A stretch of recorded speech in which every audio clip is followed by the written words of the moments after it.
François Agis, bonjour. Bonjour. Ravi de t'accueillir sur cette scène. Merci de nous Donc accueillir. je vais faire un peu mon animateur. C'est le métier que tu fais presque le mieux, non? Oui, en fait, je fais plein de communions, de baptêmes, des bar D'amour. mitzvahs, des Leclerc, des inaugurations. Alors, donc, Ah, tu fais les Leclerc maintenant aussi? je fais les Leclerc parce que c'est c'est bien. ce que je déteste le plus. Ouais. Alors, uniquement Leclerc que je déteste. Alors, on va voir cette séquence rapide. Je ne veux pas prendre la parole longtemps parce que c'est toi qui dois la prendre. On va Ouais. parler de logistique urbaine et en fait, Ouais. ça ne se voit pas du fait de ton épaisse chevelure, mais tu portes Ouais. deux casquettes. Oui. Hein. Donc la première casquette, c'est la supply chain de L'Oréal. Oui. Voilà, on va pas te faire parce que tu le vaux bien, parce que je pense que celle-là, elle a été faite à peu près 8 milliards de fois, Ça vous plaît? hors ou pendant Twitter. Et l'autre, sur la slog, c'est quoi la slog? Alors, je suis membre du comité exécutif de la SLOG. La SLOG, c'est l'Association française de supply chain et de logistique, qui regroupe 400 entreprises et 2500 professionnels de la supply chain en France, aussi bien des industriels que des prestataires de services, que des consultants et ainsi de suite, des transporteurs. Tous ceux qui aujourd'hui veulent élever le niveau de jeu de la supply chain en France parce que, eh bien quand même, il faut le constater, la supply en France est vraisemblablement un peu moins représentée, à une share of voice un peu inférieure de ce qu'elle est dans d'autres pays. J'ai fait une petite étude il y a quelques temps, l'année dernière, des events majeurs de supply chain, c'est-à-dire vraiment des conventions de supply qui vont réunir 500, 600 personnes sur 1, 2, 3 jours. On en a presque 30 en Allemagne, une grosse vingtaine au UK, une vingtaine au Benelux, et il y en a 6 en France. Alors, Voilà. peut-être une toute petite définition, je suis désolé je ne veux insulter personne. La supply chain, tu la définirais comment? Alors, la supply chain, il faut se départir un peu maintenant de la vision historique qu'on a eue des préparateurs de commandes et de ceux qui les livrent. C'est beaucoup plus ambitieux que ça. Ce sont l'ensemble des métiers, c'est une dizaine de métiers aujourd'hui qui en fait vont orchestrer les flux d'informations de l'entreprise, en partant du consommateur, en remontant l'ensemble de la chaîne jusqu'au manufacturing, jusqu'à nos fournisseurs, pour ensuite arriver à orchestrer parfaitement, dans une excellence d'exécution, des flux physiques et des flux financiers au niveau de service attendu par le client et le consommateur. Parce que l'essentiel, ça part du consommateur et ça revient au consommateur. Alors, on va parler de logistique urbaine. Oui. C'est vraiment le sujet. Le monde, on le sait, se divise maintenant en deux, comme la population d'ailleurs, avec la disparition de la classe moyenne. Il y a les très riches, ils sont de plus en plus nombreux. Il y a les très pauvres, ils sont de plus en plus nombreux. La classe moyenne sombrant un tout petit peu majoritairement vers le bas plutôt que vers le haut, malheureusement. Et puis les villes, c'est la même chose. On a les très grandes villes, mégalopoles, où là, la logistique, la mobilité, le transport deviennent parfois un enfer. Et puis on a nos campagnes, nos territoires, mais partout, pas seulement en France. Donc toi, tu vas nous parler de l'urbain. Oui, je vais vous parler de l'urbain parce qu'aujourd'hui, il y a une véritable urgence. Comme on dit en termes de développement durable, et particulièrement en supply chain, le développement durable, ce n'est pas une option, c'est a license to operate. Et particulièrement dans les villes, parce qu'aujourd'hui, on a quand même collectivement, il faut le dire, un peu laissé tomber le sujet du transport de marchandises en ville. Ça fait 120 ans qu'on s'occupe du transport des personnes en ville et on le fait relativement bien. Et ça fait très longtemps qu'on s'occupe beaucoup moins du transport des marchandises en ville et que ça se passe de moins en moins bien. Il y a un certain nombre de facteurs explicatifs qui sont relativement simples. D'ailleurs, on peut passer au prochain slide. Je t'en prie, vas-y. Vous allez le voir. Aujourd'hui, voilà, ça c'est une image, c'est une photo qui a été prise à Paris il y a quelques semaines. C'est le partage de la voie publique. Le partage de la voie publique à Paris aujourd'hui, c'est pas uniquement ça, mais c'est de plus en plus souvent ça. Là, on se demande Pourquoi qu'est-ce que fait le piéton sur un trottoir, en fait. Qu'est-ce que fait le piéton sur le trottoir? Il est en train juste de se faire, quelque part, un peu prendre sa place par l'ensemble des autres acteurs. Alors, c'est pas pour accuser qui que ce soit. Et c'est pas pour montrer Paris du doigt, parce que je pense qu'aujourd'hui, c'est un peu le cas dans toutes les villes. C'est simplement pour exprimer, en fait, l'état de chaos dans lequel on s'est précipité sans trop s'en apercevoir, parce que la logistique urbaine, c'était le consommateur qui s'en était occupé jusqu'à présent. Et puis soudainement, avec l'apparition de l'e-commerce, l'apparition d'un certain nombre de nouvelles attentes, de nouvelles expériences, de nouveaux services, et une multiplication de l'offre et une multiplication des flux urbains de marchandises. Et de ça, on commence franchement à pouvoir le quantifier, mais on dispose de très peu de données. On sait 2-3 petites choses. Jérôme Libeskind, par exemple, qui est un des spécialistes en la matière en France, a mesuré que l'échange de marchandises au titre de l'e-commerce en France, c'est 3% des volumes des marchandises échangées à Paris. Parce qu'évidemment, il y a plein d'autres choses, y compris la construction et ainsi de suite. C'est 30% des véhicules arrêtés sur la voie publique en double fil. C'est ça qui aujourd'hui crée la congestion. Et ce sont des véhicules qui d'ailleurs, de la vue du transporteur, sont optimisés puisqu'ils sont pleins. Ils arrivent en ville, ils sont pleins. Donc ça veut dire que si demain on passe à 6%, 10% et ainsi de suite, vous voyez, pas besoin de vous faire l'arithmétique de la congestion urbaine. Deuxième élément, et qui est complètement concomitant, cet été, l'université de Berlin a fait une étude et on a ressorti qu'en permanence, le matin, entre 9h et midi, à quelques moments que vous preniez la photo de Berlin, vous avez 600 véhicules urbains légers de livraison qui sont stationnés en double file. Donc ça veut dire qu'aujourd'hui, on est en face d'un véritable problème de congestion et de pollution et donc de santé publique. Parce que très honnêtement, quand nous, par exemple L'Oréal, là je prends un peu ma casquette L'Oréal, si on regarde nos émissions de CO2, fondamentalement, la ville, ce n'est pas forcément le premier sujet qu'on irait attaquer, parce que si on veut remplir nos objectifs, on veut atteindre nos objectifs par rapport à ce qu'on s'est fixé suite à la COP21, Science Based Targets avec le Carbon Disclosure Project, les plus grosses sources, elles ne sont pas là, d'émissions de CO2. En revanche, on sait que pour l'ensemble des autres émissions, il y a un impératif de santé publique et que du coup, en fonction de ce constat-là, on met une pression énorme aujourd'hui à avancer et que pour avancer, il va falloir qu'on trouve des alliés et qu'on passe à un mode collaboratif.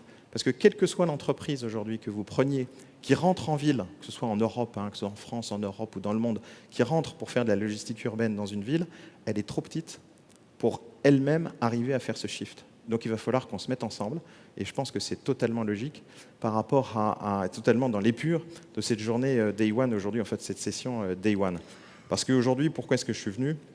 C'est pour faire un call for action. Parce que fondamentalement, le petit problème qu'on a, c'est que 90% de la population mondiale aujourd'hui respire un air pollué. Ça, ce n'est pas une idée, c'est un fait, ce sont des chiffres qui sont évidents, et c'est particulièrement fort dans nos villes.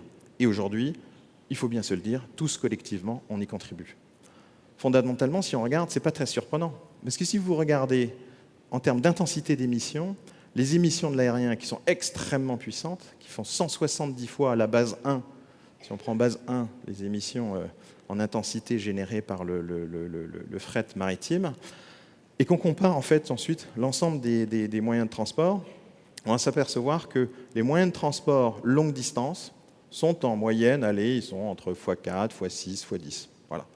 Donc vous avez du 1, 4, 6, 10, et puis à l'autre côté, vous avez le transport aérien, et ce n'est pas pour les montrer du doigt, parfois il vaut mieux envoyer des choses en avion et avoir les bonnes choses, les bons produits aux bons endroits plutôt que les détruire. Ça ne veut pas dire qu'il faut totalement quitter le transport aérien, mais on voit bien les relations en termes d'émissions.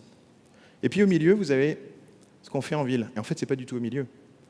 Aujourd'hui, les véhicules qui rentrent en ville, les 12 tonnes et les 7 tonnes 5, sont en termes d'intensité d'émissions, dans l'usage qu'il en est fait en ville, beaucoup plus proches de l'intensité des émissions aériennes que de toute autre forme de transport terrestre.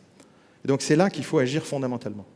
Et donc pour agir, en fait, il n'y a pas 36 solutions. Quand on s'appelle même P&G, Danone, L'Oréal, on est tous beaucoup trop petits. Il faut qu'on s'y mette ensemble.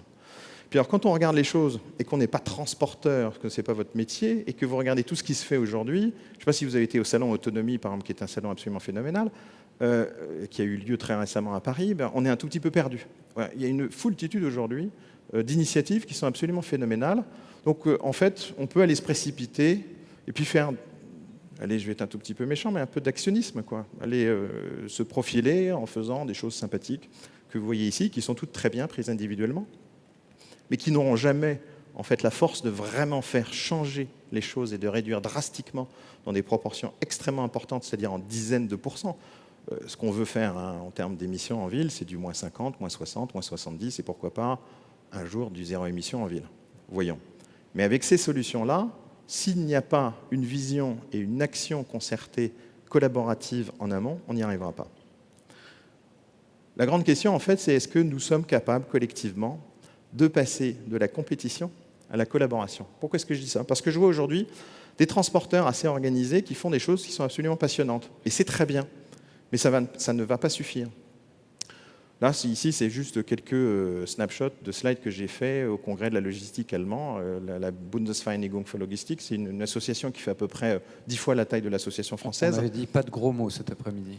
C'était de Ce l'allemand. que je ne vous ai pas dit, excusez-moi. c'est que je suis à moitié allemand. Alors, Ah, faites attention. Je m'excuse. répète pour les malentendants, Je m'excuse. la Bundesvereinigung für Logistik, donc la SLOG allemande. Et lors du congrès allemand, il y a quelques semaines à Berlin, Hermès Logistique a fait une petite annonce consistant à dire que d'ici 2020, les 24 plus grandes villes allemandes en partenariat avec Mercedes-Benz seront entièrement sur l'électrique. Et d'ici 2025, à peu de choses près, le reste des autres villes. Waouh, phénoménal. La bonne nouvelle là-dedans, c'est que ça veut dire qu'économiquement, il s'est passé quelque chose et que l'équation économique de leur proposition est valide. Ça, c'est une bonne nouvelle. La mauvaise nouvelle, c'est qu'en fait, on est encore dans un mode de compétition et que le simple fait de la transition énergétique en ville ne suffira pas parce qu'il ne résoudra pas le souci de la congestion. Et le deuxième élément, c'est que en fait, ça part un peu dans tous les sens. C'est une carte celle-là, qui a quelques semaines, celle-là, des diesel bans et des access bans des grandes villes européennes. Ça, d'ici quelques années, si on continue et si on n'arrive pas à se structurer, cette carte-là, elle va être absolument multicolore, ça va être un enfer, en clair pour tous les opérateurs et pour le consommateur. Si on y va dans cet ordre dispersé-là, c'est-à-dire en compétition, les coûts de livraison en ville vont exploser. En face de ça, je vous propose en fait 4 principes simples autour desquels on est en train de se fédérer à la SLOG. Le premier, c'est simplement de réduire le nombre de kilomètres parcourus en ville. Ça veut dire de la data. Alors là, on rejoint un des principaux thèmes qu'on a évoqués ce matin, c'est-à-dire la capacité à capturer en fait qui rentre, qui livre où, combien on fait de stops par adresse, réduire le nombre de stops par adresse en ville, qui sort, quels sont les volumes. Aujourd'hui, on ne le sait que très peu ou très mal, et ceux qui le savent le moins, excusez-moi, ceux qui représentent les villes ici aujourd'hui, sont les villes. C'est un tout petit peu gênant d'ailleurs de ne pas savoir ce qui se passe dans votre ville. Deuxième élément, il va falloir redessiner quand même un certain nombre d'espaces logistiques en ville, et recréer de véritables espaces logistiques en ville. Ça, ce sont des choses qui bougent aujourd'hui, qu'on voit bouger. C'est un des signaux vraiment positifs, mais ça va être une des conditions du succès. Troisième grand élément, il faut revisiter la value chain du transport. Aujourd'hui, le transport et, d'ailleurs, il faut quand même le dire, un certain nombre d'acteurs du e-commerce y contribuent. Le transport n'est pas facturé, n'est pas véritablement visible, il n'a pas de coût. Et fondamentalement, parlons-nous franchement, ce qui n'a pas de coût n'a pas de valeur. Et donc, tant qu'on n'arrivera pas à donner de la valeur au transport, tant qu'on n'arrivera pas à réenchanter, si je puis dire, ou remanifier, ou repositionner le transport comme un service, et la livraison, donc l'acte de livraison, comme un service de qualité pour que ce soit le B2B ou pour le B2C, on n'y arrivera pas vraiment. Deuxième élément dans cette rubrique-là, il faut rassurer les transporteurs aujourd'hui. Les transporteurs, si on leur dit passer à des véhicules électriques, hydrogène, GNV, et ainsi de suite, ils vous disent la plupart du temps, moi je connais relativement mal l'équation économique, ce qui fait que potentiellement, je ne vais pas prendre cette décision-là tant que je n'y serai pas contraint. Donc il faut augmenter, en fait, grâce à la restructuration, à la consolidation des flux logistiques, l'overall equipment efficiency, c'est-à-dire l'intensité d'utilisation du capital, c'est-à-dire des camions, des véhicules de livraison, pour en effet rassurer les transporteurs et leur proposer et leur rendre possible une équation économique viable. Ce qui fait que, assez naturellement, si on arrive à faire ces différents éléments-là, on va pouvoir rentrer dans une collaboration active. Alors, aujourd'hui, je voudrais faire un petit call for action avec un petit clin d'œil assez sympa. Moi, j'ai été DAF de l'Autriche, j'étais directeur financier de l'Autriche pendant un moment dans nos opérations L'Oréal. Et il m'est souvenu qu'il y a un modèle de collaboration au sein des transporteurs autrichiens qui est très intéressant. Ce que vous voyez ici, c'est une carte, un extrait de carte de l'ouest de l'Autriche, la partie ouest de l'Autriche, qui est très montagneuse et qui est constituée en fait de vallées qui sont organisées grosso modo un peu comme des arêtes de poissons. Dans chacune des vallées, il y a relativement peu de points de livraison en nombre. Ce qui fait que si toutes les sociétés de transport essayent de rentrer dans toutes les vallées, à la fin du mois, elles auront gagné rien du tout, voire elles auront perdu beaucoup d'argent. Ça fait 20 ou 30 ans qu'ils se sont répartis les marchés les zones géographiques de manière totalement légale, extrêmement intelligente, dans un esprit de collaboration extrêmement constructif et qui sont profitables, et que le service est excellent. La petite idée qui se cache derrière cette petite démonstration, c'est de dire, est-ce que nous allons avoir suffisamment d'intelligence collective pour arriver à reproduire cette contrainte intelligente qui génère de l'intelligence dans les montagnes pour la reproduire dans les villes. Et donc, revisiter en fait la structure, la consolidation des flux dans les villes. L'idée, c'est, et vraisemblablement, on va essayer de structurer cet appel à collaboration pour restructurer les flux urbains lors des prochaines rencontres internationales de la supply chain de Paris qui auront lieu le 20 juin au pavillon d'Ermenonville, et j'espère que tu reviendras y contribuer activement. C'est de se dire, bon, quelques principes simples, avec un appel simple, quelques transporteurs, quelques villes, quelques chargeurs, quelques industriels, quelques constructeurs, pour se dire, nous, on veut faire bouger les choses de manière opérationnelle, concrète, à relativement court terme. Avec des choses très simples.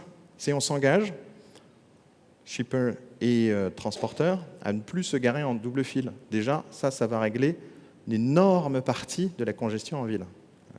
Je pense que quand vous montez dans votre voiture, dans quelques villes que vous habitiez, vous pouvez constater que votre plus gros problème, ce sont les livraisons urbaines qui se sont arrêtées en double fil. C'est plus vite dit que fait, mais c'est un engagement fort. Ce n'est pas forcément un engagement à prendre pour dans 6 mois, mais qui peut être progressif.